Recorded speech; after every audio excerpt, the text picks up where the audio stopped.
Again, it's maybe a naivety on my part. You've got, when we start coming out on the other side of this, whenever that may be, right? Like I said, it's going to take a lot of organisation and reassembling in all sports, locally and nationally, before we get going properly again. If events companies can survive and get through this, could they be almost the first to get up and running again? And what I mean by that is, you can have a running race, right? And as long as if you were to run a running race tomorrow, for example, right? Obviously, we're not talking one where people come from miles around, or any kind of national event like Rasterisant usually is, because that's just inconceivable at the moment that you can hold something like that. I think it's the one sport where you can almost, if you're careful, you have to be very careful about changing facilities, about the route of the race, and perhaps the start and finish point.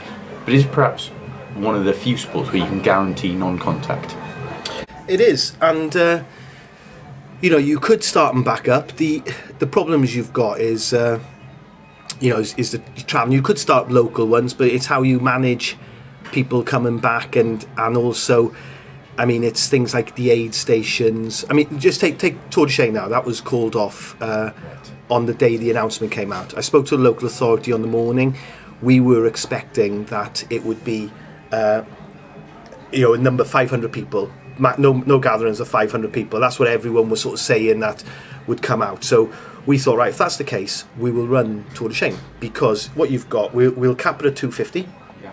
Some people had already said they didn't want to travel because of, they've got elderly relatives, or they've got people they're looking after. It was for Valindra. People are saying to us that they've got people in the family going through chemo at the moment. Yeah. So, and totally understandable. We got it down to 250 people to take part. And what I thought was 250 people in the Bishop's Palace. If we spread between the two distances, stagger registration, do registration a couple of days before for local people and people who are down here, and then we have people cycling 50 and 70 mile routes around rural roads. There is no, social distancing is not a problem. People can go and do that. We had aid station issues. We were going to get hand sanitizer at the aid station, look at what food we were going to give so there wasn't too much handling. Water was going to have to be filled up by their own cups. I mean, we'd gone down that way anyway because of plastic issues, with events and the plastic. So Rasterisant, I put everything out about we were going to cut down on our plastic consumption. Right. So all those things were sort of in place, and we spoke to the council. I said, look, this is what we've got planned. They give us a few recommendations as well. They were really supportive. I've got to say, Premiership County Council over it. Mark Owen, we're dealing with, and you can't fault the effort that they've given us in the build up to this has been really, the event in general, let alone over this the coronavirus. So they just closed their leisure centres this morning. Yeah, I know, and they just closed the leisure centres. But I mean, so we were looking at it and we were saying, right, we can, if we put these things in place, we could run this event. And then when the announcement came out that, they didn't put a number on it, they put the onus, I felt, on companies. They put the onus on the pubs. They're telling people not to go to pubs, 100%. But they're not telling the pubs not to shut. Yeah. They're saying no massive gatherings, but they're not saying to us how many people you can have or not. So the socially responsible thing for us to do as an event organiser is not to have it, for a couple of weeks. You're asking businesses, to sign their own sort of, essentially, bankruptcy almost. Some of them, it's. And you're also talking now. So much has been called off. So many authorities have taken that decision. Almost all that anyone, even if regardless of their thought process, anyone who went against that now goes under massive scrutiny, and is held for being very irresponsible. And I think that was almost, you saw the Wales Scotland International the other day.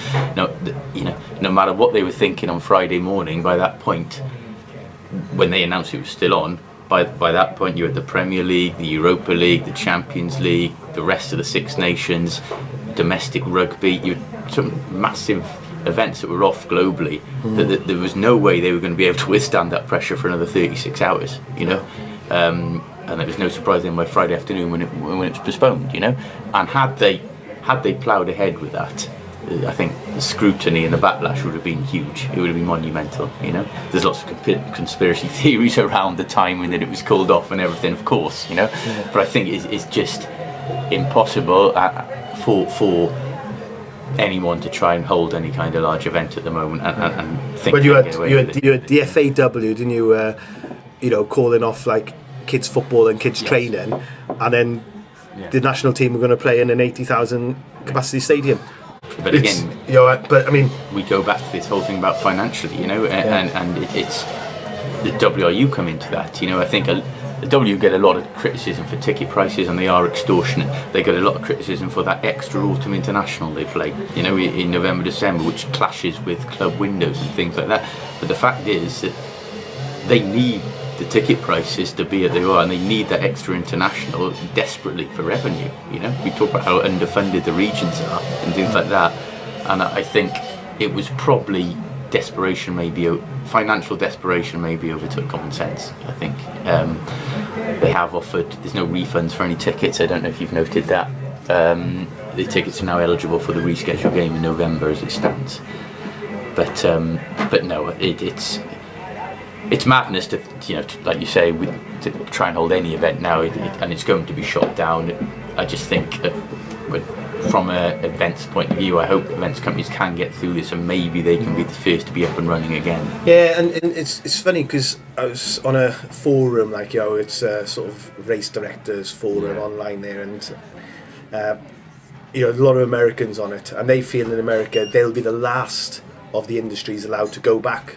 Right. You know, I don't know. You know, that don't know their feeling for that because of the mass gatherings. But then, I think they're talking. You know, looking at the people who are writing that, they're talking about events where they've got 5,000 to 6,000 to 7,000 people. Yeah. You know, whereas what we've got, you know, is 200 to 500, and you know, we could run events with 100 people in it. You know, just sort of, you know, and take it more local, like when we started. You know, when we started doing our events, and then, you know, you make it more. You know, people are going to be financially hard off, you know, as well after we're coming out of the other side of this. You know, do you make things cheaper? You know, you take away some of the extra bling that people had, and you just put things on for more of a social thing at a sort of a, you know, a minimum charge just to cover costs of people that are going to be there. I think you balance it out. Like, you've got to look at what's. Like, personally, I was. I mean, you talk about this virtual. The Ras Derry Sancton this morning, which the email I got, which, you know, I'd be a part of, you know, and I'd run it again, and run that, and I think you spoke about we'll send the T-shirt and finishers medal in the post. Now, personally, in the current climate, I wouldn't demand a T-shirt and a medal of anyone. You know, my suggestion to you would be that's don't waste your money right now on that. You know, and I think. And even when we first start coming back, you get a lot of freebies from entering these events, don't you? You get packets of water bottles and stuff like that. I think if any competitor was to start demand that or start getting narky because those sort of things weren't available, I think that would be incredibly selfish, to be honest. You know. You'd be surprised. I would be. Yeah, you would. Yeah, I'm sure I would be. But yeah, I mean, and 99% of people are absolutely brilliant. You know, a lot of people who take part in events have done it for years. It's a lifestyle to them, and they're really good. You know, and they've run their own little events as well. I mean, we've when we've cancelled races before, I've had emails off people say, you know, right call, well done. I don't know if I can make the date. Don't worry about the registration fee. It's long gone. You know. Thanks, and we'll be back next year. Yeah, and we've had a lot of that, and then you do get the odd person who are sort of emailing you as soon as it's called off, and every day asking for refunds, like, you know, and there might be 400 people in an event, and you get one person doing that, you know, and yeah, I'm not second guessing their financial, you know, situation that they might need the money, but they were prepared to come down here and do it, and they're also saying, well, I'm travelling to America next week, I need my money, like, you know, I need this refund back. Sure. So I don't know if they just think perhaps sometimes that, you know, that we just keep it and pocket it and go and have a party, like, you know, which is not really the case. I mean, if we're going to locally on events as well, and we're talking, you know, London Marathon, things like that, you know, Ironman Wales, 10th year, absolute massive event. You know, and I'll make no secret, you know, things like our Swim to the Edge, you know, turned in from a 50-person, 60-person little event for, you know, people who love their open water swimming to what it is now because of Ironman training. You know, people come in South Wales, people come down for that. So many of them, you know, 60-70% of them are Ironman training. So, you know, that has helped us grow as an organiser. And that's another thing with rearranging dates. Is there any point in putting it after Ironman because people won't want to do it? But is Ironman in danger of being called off? We keep saying that there's no end scale to this at the moment, you know, and if there's any kind of, if we're still in any kind of doubt about mass gatherings come September, there's no way in hell Ironman can go ahead. You're talking hundreds of thousands of people squashed into the streets of September. You're talking, I think it's 2,000 athletes off the top of my head. 2.5 or something, yeah. You know, we're all going to be in close vicinity to each other throughout the day. Some people's equipment, which is next to each other the whole time. I think it's almost it'd be impossible. No, well, they couldn't do it. And I mean, the thing is, Ironman, you know, it's, you know, people not only do they spend £450 to enter it. You know, I haven't done Ironman myself, and I'm not going to mention Ironman every week now when we do this. I've done it, but you know, when I did Ironman back before social media and Ironman, you know, was Ironman, I think back when obviously when I did Ironman, like you're looking at my, it was before Strava actually. It was, and you know, I think if Facebook just come in, I think count then? I don't know if it counts, and also I had I think. You know, I put something on Facebook that I did Ironman, and I think I had about 3 likes or something like that. You know, so yeah, there was I think Facebook had just come in. I definitely wasn't on Strava. So, but anyway, back when I did that, right? I think I did the 10 long course swim for training, and that was it. Oh, and I did the St David's duathlon, which was a sprint duathlon, which actually had no benefit at all to do an Ironman, but I was feeling really fit and I wanted to do it. And it was a really good event as well. Like I was talking to Charlotte up the gym the other day about it, and were they going to do it again before this happened. That was the only 2 events I did. Everything else I did myself training, and you know, I was motivated to do that. I know some people, you know, are saying now that they've got this coming up. You know, they've got all these events lined up to test them. You know, because perhaps they're not used to the triathlon world, or you know, some of them wouldn't have done triathlons before, but they're just doing the Ironman because they want to do it, and to keep themselves motivated to train, not knowing if it's going to be on or not. So you know, and there's so much effort going into that training for that event. You know, you've got to be doing 18-20 hours a week, and you know, for something that may not happen. Like well, I think, I mean, it sounds a ridiculous comparison, but if you almost look at the Olympics at the moment, and that's what's reminding me of. You talk about, I mean, let's pretend the impossible here, and that everything is going to be fine all across the world come the time of the Olympics in June, July in Japan, right? The vast majority of athletes will be going in, I mean, completely inadequately prepared for the Olympics, you know, and they're talking now, there's already athletes who don't have access to their physios, for example, don't have access to their training bases, you know, and it's only so many workouts you can do at home to prepare for, you know, the absolute elite of your sport. And it's almost, I think, on a much smaller scale event, but I think you're right then, that'd be a similar thing for Ironman, you know. Are you really, even if everything was cleared up by September, and it's a completely hypothetical theory, right, you're going to have the vast majority of the 2,000 athletes, if not all of them, who are going in underprepared and undertrained, and do you want that? No, and I mean, you go back to the Olympics and you think, you know, if you're, you know, it's the pinnacle of any sort of sports person, isn't it? You know, the Olympics, you know, that's the benchmark. You know, it's a lifelong dream, and you've got a 4-year window that you have to be on that time in the shape of your life and be the best person, you know, to be able just to compete in, and let alone win something.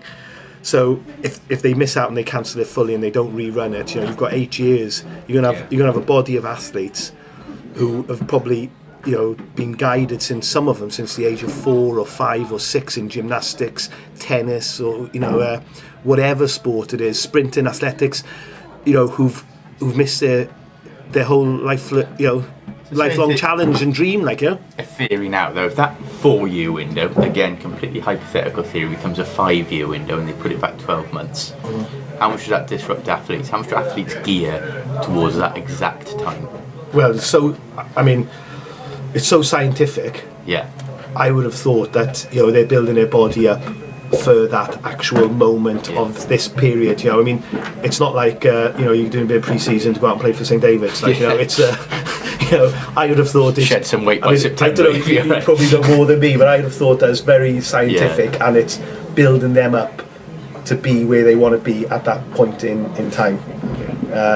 So putting it back 12 months is still, it's still going to affect people, isn't it? Yeah, a lot will miss their moment. Yeah, I think it would potentially make it more. It might open it up. It might do. It might be more of like the old school, like yeah. But you want to see the best in the world at their peak, don't you? Yeah.